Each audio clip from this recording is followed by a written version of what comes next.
UPPCS प्रारंभिक परीक्षा को क्रैक करने के लिए आप सभी अभ्यर्थी तैयार हो चुके हैं। आप सभी का देवप्रयाग आईएएस डीपीआईएस में स्वागत है मित्रों। क्लास की शुरुआत की जा रही है और इस क्लास की शुरुआत आपको एक डेमो के साथ की जा रही है, क्योंकि डेमो क्लास आपको इस रूप में मिल रही है और इस क्लास को कंटिन्यू कर रहे हैं हम।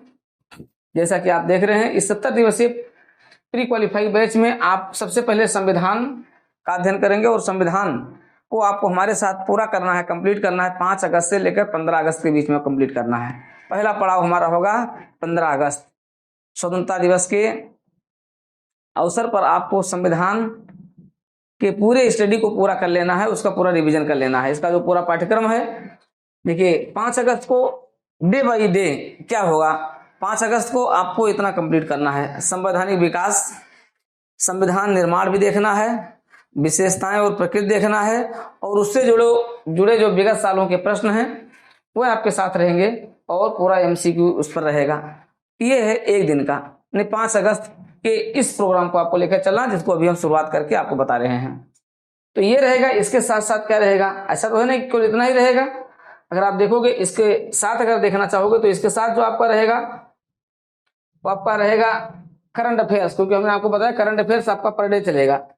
करंट अफेयर्स जो 5 तारीख का जो शेड्यूल है, 5 तारीख के शेड्यूल में क्या रहेगा, करंट अफेयर्स जनवरी महीने से शुरुआत करेंगे। जनवरी महीने में आर्थिकी और खेल परिदृश्य लेकर के चलेंगे। जनवरी महीने की आर्थिकी बहुत महत्वपूर्ण रहेगी, खेल परिदृश्य बहुत महत्वपूर्ण रहेगा।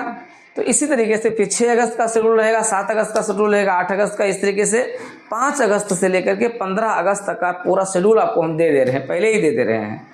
आपको पूरा पीडीएफ इसको उपलब्ध करा दे रहे हैं कि 5 अगस्त को हमारी कौन सी क्लास रहेगी, 6 अगस्त को कौन सी क्लास रहेगी, 7 अगस्त को कौन सी क्लास रहेगी। उसी के आधार पर आप अपना भी, ऐसा नहीं कि आपको अपने से नहीं पढ़ना है, आप अपने से भी पढ़ते रहेंगे, लेकिन संपूर्ण रिवीजन हम आपको करवाएंगे। हम आपको पूरा सिलेबस आपके सामने खोल करके रख दे रहे हैं और उसी के आधार पर हम इसको लेकर के चलेंगे। तो 5 अगस्त का जो शेड्यूल होगा, जो क्लासेज है वो 5 अगस्त से रनिंग में आएगी। मंडे से क्लास शुरू होगी और तब तक आपको बिल्कुल रेडी हो जाना है, क्योंकि पूरा शेड्यूल भी आपके सामने आ जाएगा। लेकिन बस अब आपको पूरे दृढ़ प्रतिज्ञा के साथ जुड़ जाना है। ये दृढ़ प्रतिज्ञा क्या होगी कि आपको मात्र 70 दिन के अंदर पूरा कोर्स आपको रिवीजन कर लेना है। और एक बार देखिए, 2 चीजें होती हैं। जब आप अपने से पढ़ रहे होते हैं तो आप अपने से पढ़ रहे होते हैं, लेकिन जब उसी चीज को आप सुन भी लेते हैं, देख भी लेते हैं और एक बार पढ़ भी लेते हैं, तो वो चीजें क्या होती है, परमानेंट हो जाती हैं। क्लास का फायदा इस रूप में आपको है, आप इसी चीज को बार बार रट रहे हैं, हो सकता है भूल जाते हैं, लेकिन जब आप उसी को रट भी लेते हैं, आप हमारे साथ उसको रटते हैं, आप उसको सुन भी लेते हैं, आप उसको देख भी लेते हैं, क्योंकि आप यहाँ पर ऑडियो विजुअल भी है। तो इन सारे माध्यमों से जब देख रहे हैं तो वो चीज क्या हो जाती है, आपके साथ डिस्कस हो जाता है, आपके साथ चर्चा हो जाती है। तो जब प्रश्न पूछा जाएगा तब वो आपका कभी भूलेगा नहीं। और ये सब कुछ आपको जानते हैं, आपको देवप्रयागम आईएएस ऐप पर मिल रहा है और डीपीआईएस यूट्यूब चैनल पर मिल रहा है। तो इसके लिए तो आप डीपीआईएस यूट्यूब चैनल तो आप और अभी तक नहीं अगर सब्सक्राइब किए तो आप तुरंत सब्सक्राइब कर लीजिए और देवप्रयागम आईएएस आप तुरंत डाउनलोड कर लीजिए। तो ये चीजें आपको मिलने चल रही हैं मित्रों, और पूरा पाठ्यक्रम आपको इसी क्रम में मिल जा रहा है। तो 5 तारीख का सिलेबस आपके सामने है। पूरी आर्थिकी बताएंगे, क्योंकि पूरी आर्थिकी अगर आप देखेंगे, करंट अफेयर्स में अगर आप देखेंगे तो पूरी आर्थिकी बहुत इंपॉर्टेंट है, क्योंकि उसी दिन क्या हुआ है, आपका बजट पेश हुआ है। जनवरी महीने में ही इकोनॉमिक्स के अंतर्गत आप देखेंगे बजट पेश हुआ है। आप देखेंगे 16वां वित्त आयोग आपका गठित हुआ, यद्यपि 31 दिसंबर को हुआ, लेकिन उसको हम जनवरी में ही मान करके चलेंगे, तो वो भी आर्थिक परिदृश्य में ही आएगा।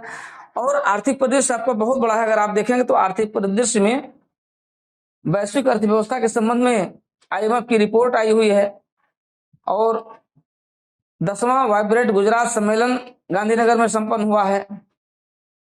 ठीक है, साथ ही साथ आप देखेंगे कि आयात और निर्यात के वाणिज्य मंत्रालय की रिपोर्ट जारी की गई है, उसी दिन जनवरी महीने में जारी की गई है। और नीति आयोग का निर्धनता आयाम जारी किया गया। तो बहुत है, ये सब हम आपको बताएंगे कि आर्थिकी में आपको क्या क्या मिल रहा है, ये भी आपको अभी बताएंगे हम। और खेल परिदृश्य, जनवरी महीने का खेल परिदृश्य, तो आप एक दिन की क्लास में आप इतना पढ़ ले रहे हैं, मतलब आपको थोड़ा सा तैयार होकर के हमारे साथ बैठना है। कम से कम 3-3 घंटे की क्लासेज रहेंगी और इस पूरे क्लास में आपको बैठ करके उस सारी चीजों को एक बेहतरीन तरीके से रिवीजन में कर देना है। तो उसके लिए आप बिल्कुल डट जाइए, तैयार हो जाइए, बिना कोई इंतजार किए हुए लग जाइए। आते हैं, देखते हैं आगे। तो 5 अगस्त की शेड्यूल में हम शुरुआत कहाँ से करेंगे? संविधान से करेंगे। संविधान पहले होगा आपका संवैधानिक विकास होगा, फिर आपका संविधान निर्माण करेंगे, विशेषताएं और प्रकृति बताएंगे। आते हैं संवैधानिक विकास की शुरुआत कर देते हैं। कैसे आप देखेंगे,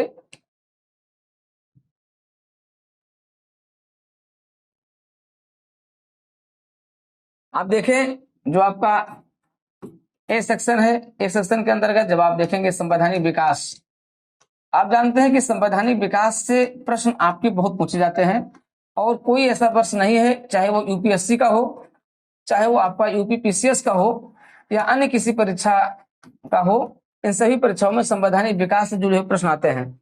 जब हम संवैधानिक विकास की बात करते हैं तब आपको 1773 से लेकर के और 1947 तक का परिदृश्य आपके चेहरे के सामने आ जाता है, अर्थात इस पूरे परिदृश्य पर आपको चर्चा करना होता है। और इस पूरे परिदृश्य की जब आप बात करते हैं तो आप इस पूरे परिदृश्य को आप बांट करके देखें तो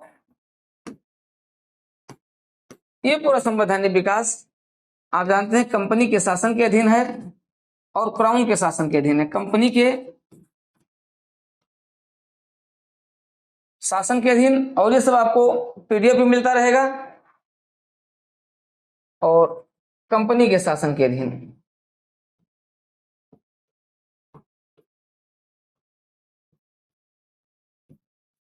तो कंपनी के शासन और क्राउन के शासन, सही, कंपनी के शासन और क्राउन के शासन के अधीन आपको देखना होगा। क्राउन के शासन के अधीन देखना होगा। अब कंपनी के शासन के अधीन जो आपको पढ़ना है वो आपको क्या पढ़ना होगा, आप देखिए इसमें आपको जो पढ़ना है, इसमें है कंपनी की स्थापना 1600 का जो एक्ट है उसको आप देखेंगे। इसके बाद फिर आप देखेंगे 1726 का जो एक्ट है ये देखेंगे।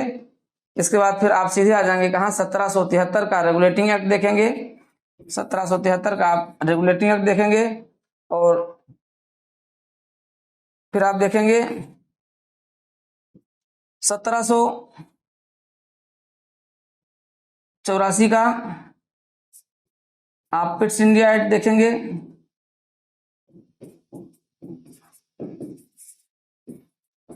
पिट्स इंडिया एक्ट देखेंगे। फिर आप देखेंगे 1786 का स्पेशल एक्ट है। स्पेशल एक्ट, इसका आपका पूरा रिवीजन होगा और इसकी बिल्कुल वानगी आप देख रहे हैं, आज से बिल्कुल शुरुआत हो गई है। फिर आप देखेंगे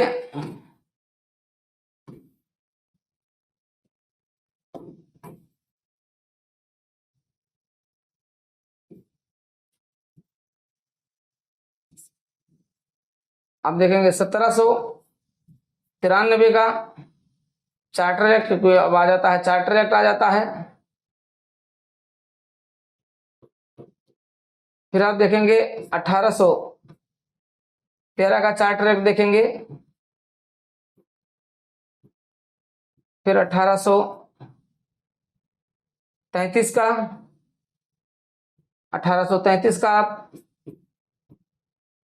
चार्टर एक्ट देखेंगे और देखेंगे आप 1853 का चार्टर एक्ट देखेंगे।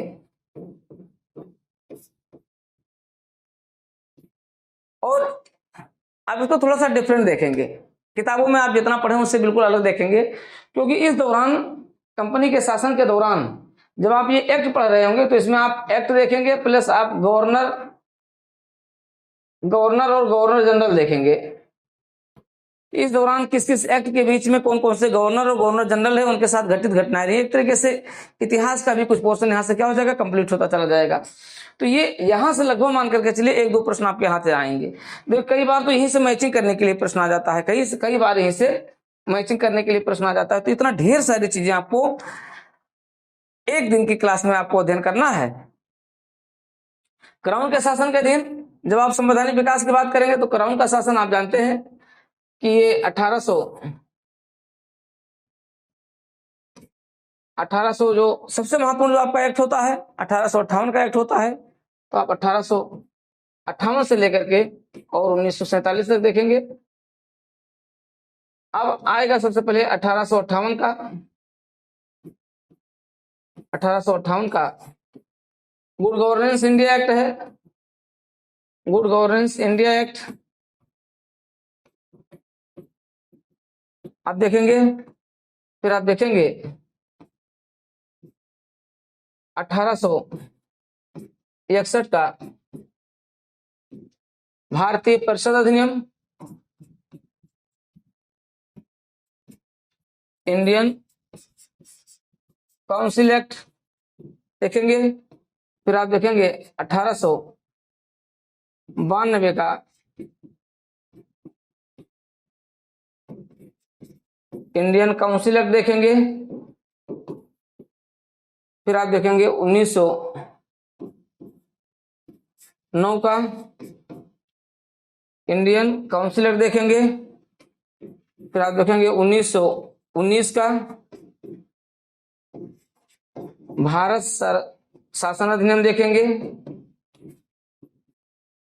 इसका फुल रिवीजन करेंगे, आपको थोड़ा सा स्पीडली आपको लेकर के चलना पड़ेगा, चीजें बड़ी ही स्पीडली चलेंगी। तो अगर अब तक आप अपना संपूर्ण रिवीजन नहीं कर पाए तो आपका संपूर्ण रिवीजन आपका कहां से होगा, यहां से होगा।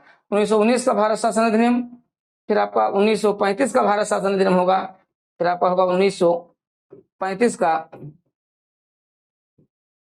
भारत शासन अधिनियम होगा, और फिर आपका होगा 1947 का 1947 का भारतीय स्वतंत्रता अधिनियम होगा। इतने अधिनियम अगर आप देख लेते हैं तो कम से कम 1 से 2 प्रश्न यहां से आपके यूपीएससी में भी, आपके यूपीपीसीएस, और यहां से 1 से 2 प्रश्न आने की संभावना पूरी रहती है। 1 से 2 प्रश्न यहां से आ ही जाते हैं, पूरी संभावना रहती है। हालांकि इसको कुछ लोग इतिहास के विषय के अंतर्गत भी देखते हैं, कुछ लोग संविधान के अंतर्गत देखते हैं, लेकिन हम लोग इसको संविधान के अंतर्गत देखेंगे। भारत में संवैधानिक विकास की जो रूपरेखा होती है वो कहां से स्टार्ट होती है, वो आपके यहां से स्टार्ट होती है। तो ये आपको लेकर के चलना होगा, और ये पूरी क्लास आपको आप जानते हैं कि 5 अगस्त से 15 अगस्त के बीच में हमें क्या करना, पूरा संविधान समाप्त करना है, पूरा संविधान पूरा करना है। इसके लिए आपकी क्लास 3 घंटे भी हो सकती है, 4 घंटे भी हो सकती है, 5 घंटे की भी क्लास हो सकती है, मतलब क्लास का ड्यूरेशन बढ़ाया जा सकता है। ठीक है, ये अभी तो फिलहाल जो 5 अगस्त है तो 9 बजे से होगी, रात में 9 बजे से क्लास शुरू होगी, लेकिन इस क्लास का शेड्यूल और पहले भी किया जा सकता है, शेड्यूल जो बढ़ाया जा सकता है। ठीक है, बीच में संडे की भी क्लास रहेगी, संडे को टेस्ट भी रहेगा और क्लास भी रहेगी, तो ये दोनों चीजें चलेगी, उनके लिए आपको तैयार रहना है, बिल्कुल रेडी रहना है। तो ये तो है संवैधानिक विकास की रूपरेखा, जिसके अंतर्गत आपको अभी से दृढ़ प्रतिज्ञ हो जाना है और पूरे कॉन्स्टिट्यूशनल डेवलपमेंट को आपको अपने मुट्ठी में कर लेना है। कॉन्स्टिट्यूशनल डेवलपमेंट आपका जानते हैं सबसे ऐसा टॉपिक होता है जिस पर आप बड़े कंफ्यूज रहते हैं, बड़ा कॉन्फ्लिक्ट रहता है, ये होगा कि वो होगा कि वो होगा। तो यही से आप शुरुआत करेंगे, सबसे जटिल चीज को आप यहां से लेकर के चलेंगे और आप एक एक क्वेश्चन को आप सिक्योर करते चलेंगे। सबसे बड़ी बात है कि आपको शपथ ले लेना है। क्या शपथ लेना है? कि आपके प्रश्न कहीं गलत नहीं होने पाए, सरल से सरल प्रश्न आपके गलत नहीं होने चाहिए। टफ क्वेश्चन जो होते हैं वो किसी के भी गलत हो सकते हैं, आपके सरल भी नहीं गलत होने चाहिए और आपके टफ क्वेश्चन भी नहीं गलत होने चाहिए। तो आइए आज और अभी तुरंत निर्णय ले लीजिए कि आपको क्या करना है, क्रैक करना है यूपीपीसीएस 2024, 25, 26 जो भी आप बनाए, लेकिन फिलहाल आपको यूपीपीसीएस क्रैक करना है और यूपीपीसीएस में आपको क्या करना है, एसडीएम बनना है। तो यूपीपीसीएस में आप एसडीएम बने, आपका टारगेट क्या है, एसडीएम बनना है। लेकिन कब, मेंस में भी आपको अच्छी राइटिंग करना होगा, लेकिन उससे पहले आप पहले प्री तो निकाले ना। सबसे बड़ी समस्या तो क्या है, प्री की है। सबसे बड़ी बाधा क्या है, लोग कहते हैं कि तिलिश, या लोग कहते हैं चक्रव्यूह तोड़ने के लिए अभिमन्यु बनना है, लेकिन अभिमन्यु नहीं, अभिमन्यु तो फंस गया था। आपको अर्जुन बनना है, जो चक्रव्यूह बनाना भी जानते हैं, चक्रव्यूह में अंदर प्रवेश करना भी जानते हैं, चक्रव्यूह को तोड़कर बाहर भी निकलना जानते हैं। तो पूरे चक्रव्यूह को विध्वंस करने वाले अर्जुन के रूप में आपको क्या करना है, गांडीव उठाना है 5 अगस्त से। तो आइए और 5 अगस्त से गांडीव उठा करके और प्रहार कर दीजिए आप किस पर, यूपीपीसीएस पर। यूपीपीसीएस आपकी मुट्ठी में होगा और तब आप क्या करेंगे, अपने इस विजय रथ को प्रीलिम्स क्वालिफाई करने के साथ साथ मुख्य परीक्षा और अंततः साक्षात्कार तक बनाए रखेंगे। और जब साक्षात्कार में आपकी विजय सीधी आपके हाथ में होगी, तब विजय रथ और ये कारवां आपका रुकेगा, अन्यथा तब तक नहीं रुकना है। इस कारवां को आपको बढ़ाए रखना है, कब तक, आपके साक्षात्कार होने तक, और साक्षात्कार को क्रैक करके फिर आपकी फोटो छपेगी, आप भी बन जाएंगे यूपीपीसीएस के एसडीएम बन जाएंगे, यूपीपीसीएस में डीएसपी बन जाएंगे। यूपीपीसीएस में आप जानते हैं कि खूब अच्छी खासी सीटें आ गई हैं। यूपीपीसीएस 2024 में भी बहुत अच्छी खासी सीटें आ गई हैं। यदि सीटें हर साल आपको आती रहेंगी, लेकिन इस बार आपको क्रैक ही करना है, आपको क्वालिफाई ही करना है, तो क्यों विलंब कर रहे हैं? आइए और विजय श्री को हासिल करने के लिए अपने इस विजय रथ को आगे बढ़ा दीजिए। 5 अगस्त को आप मत भूलिए, 5 अगस्त से आपका विजय रथ आगे बढ़ जाएगा, और इसको आगे बढ़ाते हुए और आप लेकर चलेंगे। आपको क्वालिफाई होना है, आपको क्रैक करना है यूपीपीसीएस, साथ ही साथ समीक्षा अधिकारी भी आपको क्रैक करना है। तो ये दोनों के लिए है, आप पीसीएस और समीक्षा अधिकारी दोनों के लिए है। आज शुरुआत करते हैं। ये आपका है संवैधानिक विकास, कॉन्स्टिट्यूशनल डेवलपमेंट। शुरुआत कहां से होती है? आप शुरुआत करेंगे, देखिए 2-3 प्रश्न यहां से कई बार पूछा गया है। सबसे पहले तो आप यही जानिए कि 1600 ईस्वी में ईस्ट इंडिया कंपनी भारत आ गई और उसने चार्टर पर हस्ताक्षर कर दिया कि अब उसको एक अधिकार पत्र मिल गया कि वो क्या करेगी, भारत में आकर के व्यापार करेगी, पूर्वी देशों के साथ व्यापार करेगी। और पूर्वी देशों में सबसे सुरक्षित जगह कहाँ की थी? यूपी की थी। सब कुछ आप जानते हैं, पढ़े हुए हैं। सबसे सुरक्षित जगह कहाँ की थी? पूरे पूर्वी देशों में सबसे कहाँ का था? ये था आपका भारतवर्ष, मसालों का देश, मसालों का द्वीप। और इसको आप इतिहास में ही पढ़ेंगे जब आप ईस्ट इंडिया कंपनी, डच और डेनिश और फ्रेंच, ये सारी कंपनियों का आप आगमन देखेंगे, लेकिन वो आप इतिहास का विषय होगा। यहाँ क्या होता है? चार्टर मिल जाता है, ईस्ट इंडिया कंपनी बन जाती है और उसे 15 वर्षों का चार्टर मिल जाता है, जिसे फिर महाराज क्राउन ने क्या किया था, उसे जेम्स फर्स्ट ने क्या किया था, उसको अनिश्चित काल तक के लिए बढ़ा दिया था। तो ये था चार्टर। और इसके बाद फिर क्या होता है, आप देखते हैं जैसे ईस्ट इंडिया कंपनी भारत में आती है, उसने धीरे धीरे यहाँ पर अपना जो व्यापारिक गतिविधि थी, व्यापारिक गतिविधि की शुरुआत कर देती है। और उसने एक महत्वपूर्ण कदम जो उठाया, जिस पर आपसे प्रश्न पूछा जाता है, हमें उस पर देखना है, हमें इतिहास नहीं पढ़ना है, हमें जहां जहां से प्रश्न जनरेट हुआ है और होगा। तो जब ये कंपनी आ जाती है तो इसके 1600 से 1726 के बीच में एक घटना घटती है, और वो होता है आपका नगर निगम की स्थापना, जहां से शुरुआत हो जाती है। तो आप देखते हैं, आते हैं, देखते हैं, आपको बताएं शुरुआत हम लोग यहीं से करेंगे। आपकी जो पूरी क्लास होगी आप यहीं से होगी और इसी रूप में आप इसको लेकर के चलेंगे।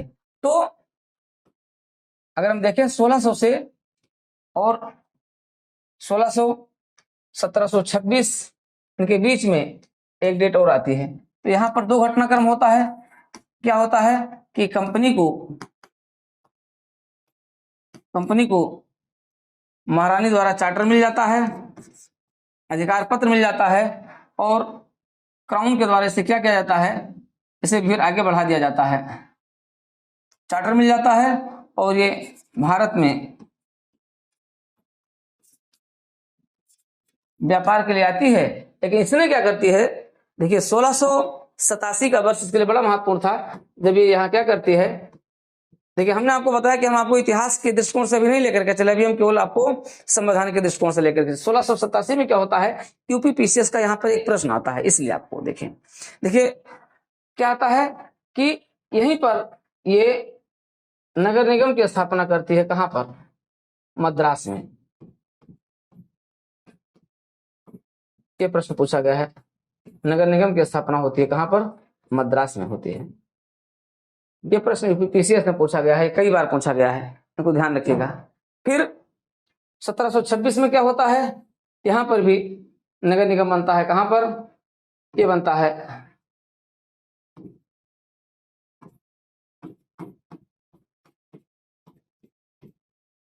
नगर निगम, यहां पर भी बनता है बंबई में और कलकत्ता में। तो बंबई और कलकत्ता में भी नगर निगम की स्थापना हो जाती है। और ये तीनों प्रश्न आपके इस दृष्टिकोण से बड़े महत्वपूर्ण होते हैं, क्योंकि यहाँ पर ये प्रश्न पूछा गया है, तो 2-3 बार ये प्रश्न यहाँ से पूछा गया है। तो 1726 का जो एक्ट था, उसमें बंबई और कलकत्ता में नगर निगम की स्थापना कर दी गई। और उससे पहले 1687 में मद्रास में नगर निगम की स्थापना हो जाती है। और अब ईस्ट इंडिया कंपनी भारत में एक अस्थायी निवास के साथ, अस्थायी व्यापारी कंपनी के साथ अपनी गतिविधियों का विस्तार करती है। और फिर अंततः क्या हो जाता है, स्थिति आ जाती है अब यहाँ कंपनी द्वारा जारी किए जाने वाले चार्टर के रूप में, साथ ही साथ ब्रिटिश संसद द्वारा कंपनी पर किए जाने वाले नियंत्रण के संबंध में, और आ जाता है आपका क्या, आ जाता है आपका महत्वपूर्ण दो युद्ध होते हैं, प्लासी का युद्ध और बक्सर का युद्ध होता है, और उसके बाद फिर 1773 का रेगुलेटिंग एक्ट आ जाता है। तो हमारी पृष्ठभूमि कहां से बनती है, रेगुलेटिंग एक्ट से बनती है। इसके बाद आप देखते हैं 1757 और 1764। 1757 में क्या होता है, प्लासी, और यहां पर होता है आपका बक्सर, और फिर 1765 में आप जानते हैं इलाहाबाद की संधि। ये तीन महत्वपूर्ण घटनाक्रम है इलाहाबाद की संधि होती है। तीन महत्वपूर्ण घटनाक्रम बिल्कुल याद रखिएगा, भूलिएगा नहीं, क्योंकि हम लोग शुरुआत यहीं से कर रहे हैं और आपको वहां तक पहुंचा दे रहे हैं। कहां, 1773 के रेगुलेटिंग एक्ट तक पहुंचा दे रहे हैं, और फिर जोर शोर से आपकी क्लास आगे बढ़ेगी पूरी द्रुत गति से, गांडीव के संधान के साथ। इस पूरी क्लास को उसी स्पीड से लेकर के चला जाएगा, उसी स्पीड से आगे बढ़ाया जाएगा। बिल्कुल आपके स्वस्थ रहते हुए, आपके प्रसन्न चित्त रहते हुए इस क्लास को आगे बढ़ाया जाएगा। तो ये दो तीन घटनाक्रम ये भी बहुत महत्वपूर्ण है, यानी डेट को आप देखिए, ये सब मैचिंग करने के लिए प्रश्न आए हुए हैं। इलाहाबाद की संधि हो जाती है, और उसके बाद फिर क्या होता है, ईस्ट इंडिया कंपनी का जो व्यापारिक क्षेत्र था तेजी से बढ़ जाता है, उसे भारत में रेवेन्यू कलेक्शन का अधिकार प्राप्त हो जाता है। और अब उसकी इस बढ़ती हुई स्थिति को देख करके क्या होता है, उसकी अपने ही व्यापारी क्या करने लगते हैं, ईस्ट इंडिया कंपनी के व्यापारिक क्षेत्र को चीटिंग करने लगते हैं, और वो स्वयं व्यापार करने लगते हैं, और फलस्वरूप कंपनी को मिलने वाला राजस्व कम हो जाता है, और कंपनी घाटे में चली जाती है। और कंपनी जब घाटे में चली जाती है तो ब्रिटेन की संसद से ऋण की मांग करती है, और ब्रिटेन की संसद इस आधार पर, इस शर्त के साथ ऋण देने की शुरुआत करती है कि हम ऋण तभी देंगे जब हम तुम्हारी जांच पड़ताल करवा लेंगे, और जांच पड़ताल करवाने के साथ ही ईस्ट इंडिया कंपनी के उस ऋण जाल को दूर करने के लिए ब्रिटेन की संसद क्या करती है, उनके लिए कानून बनाना शुरू करती है। और वही कानून आता है 1773 का रेगुलेटिंग एक्ट आता है, जहां पर उद्देश्य क्या होता है, ईस्ट इंडिया कंपनी की गतिविधियों को कहां, भारत में और लंदन में दोनों जगह नियंत्रित किया जाए। और यहीं से शुरुआत हो जाती है। यही जो एक्ट था वो वास्तव में आया था ईस्ट इंडिया कंपनी के विनियमन के लिए लाया था, उसके रेगुलेशन के लिए लाया गया था, लेकिन ये क्या हो जाता है, भारत में संवैधानिक विकास का आधार हो जाता है।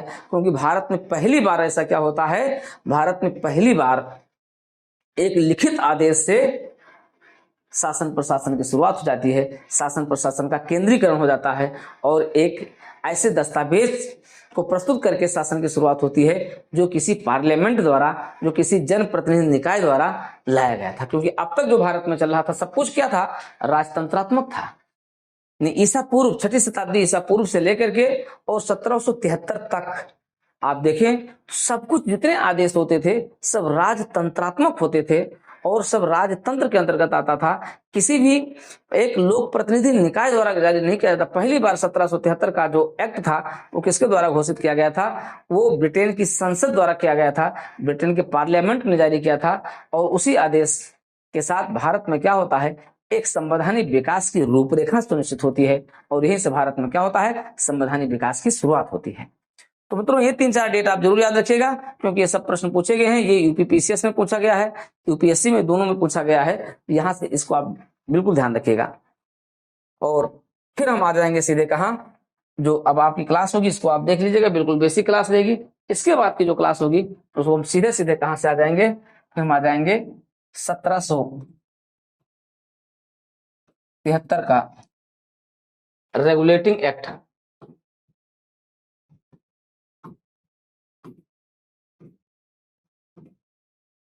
रेगुलेटिंग एक्ट, और आप पढ़ेंगे, ये पढ़ेंगे, इसके साथ ही साथ आप क्या पढ़ेंगे, बहुत तेजी से इसको पढ़ना है।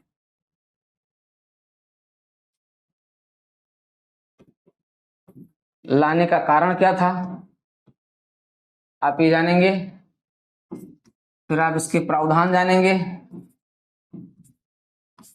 फिर आप इसकी कमियां जानेंगे, और इस दौरान जो गवर्नर थे, बंगाल के गवर्नर थे, उनके बारे में आप जानेंगे। और उसमें कौन थे? वारेन हेस्टिंग्स थे।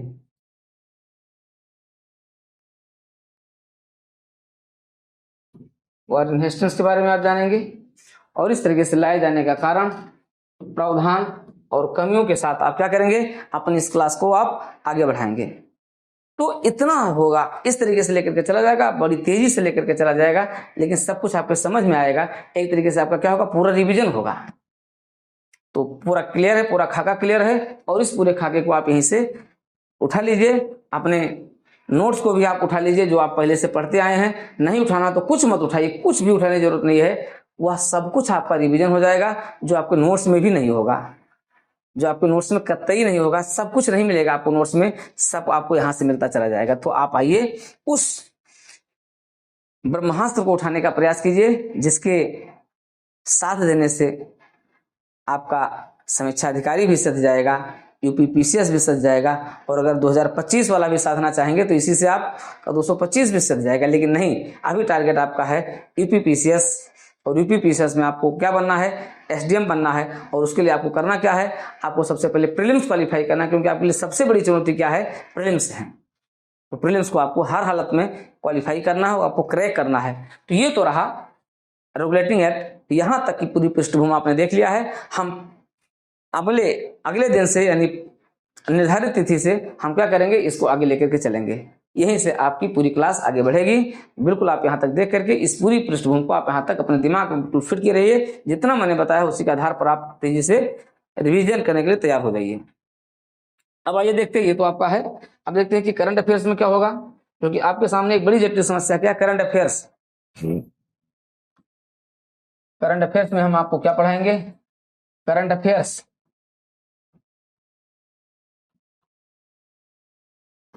जो आपका होगा, टारगेट हमारा है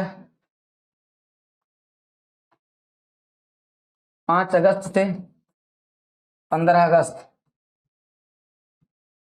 यानी जो ये 10 दिन का समय होगा, 10-11 दिन में आपको क्या पढ़ना है? इसमें आपको क्या पढ़ना होगा? इसमें आप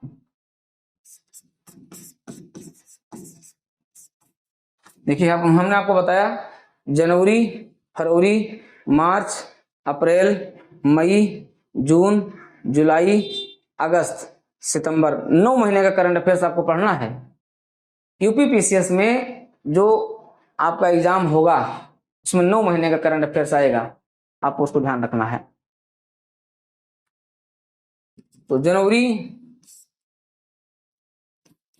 इस दौरान आप जनवरी और फरवरी 2 महीने के आप करंट अफेयर्स आपको पूरा तैयार करना है, एक एक दिन के लिए आपको। जनवरी में आप देखोगे कि 5 अगस्त को आप क्या पढ़ेंगे? 5 अगस्त को आपको पूरा करना है आर्थिक परिदृश्य, पूरा करना है, और आपको खेल परिदृश्य पूरा करना है।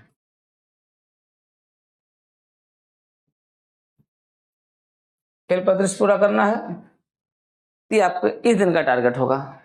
और यहां से मान करके चलिए, आपको मैं बता दूं 100% क्वेश्चन आपका यहां से करंट अफेयर्स का रहेगा। 100% गारंटी दे रहा हूं, यहां से क्वेश्चन रहेगा, क्योंकि वित्त आयोग का गठन भी इसी बीच किया गया है। आपका इसी दौरान क्या आया हुआ है? इसी दौरान आपका जो अंतरिम बजट है वो भी आया हुआ है।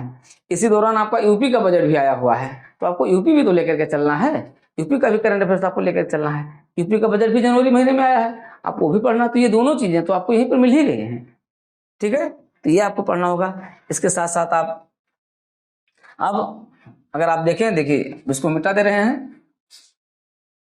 अब मान लिया हम उठाते हैं खेल, उठाते हैं हम आर्थिक परिदृश्य उठाते हैं। हमने आपको पूरा तैयार करवा दिया है, पूरा हमने तैयार कर लिया। आर्थिक परिदृश्य में आपको क्या क्या पढ़ना है? आपको पढ़ना है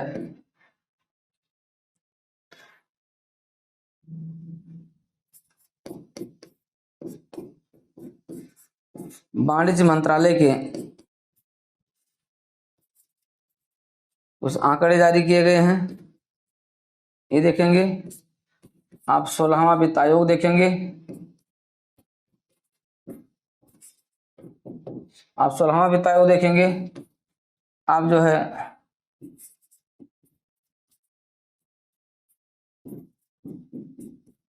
अंतरिम बजट 2024-25 देखेंगे। फिर आप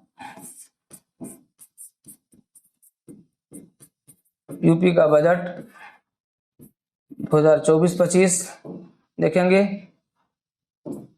और इसी बीच नीति आयोग की रिपोर्ट आई है, इसी पर आपका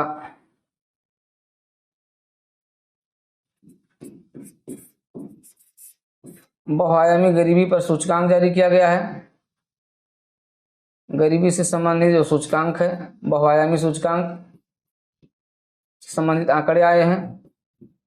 इस तरीके से आप सारे आर्थिक परिदृश्य को क्या करेंगे, इस तरीके से करके, और उनका सबका आप निचोड़ देख लेंगे, निष्कर्ष देख लेंगे। तो इस तरीके से आपका क्या हो जाएगा, आर्थिक परिदृश्य आपका बिल्कुल कंप्लीट आपके दिमाग में फिट हो जाएगा। बस केवल क्या करना होगा, ये देखिए ये आपका बिल्कुल डिफरेंट है।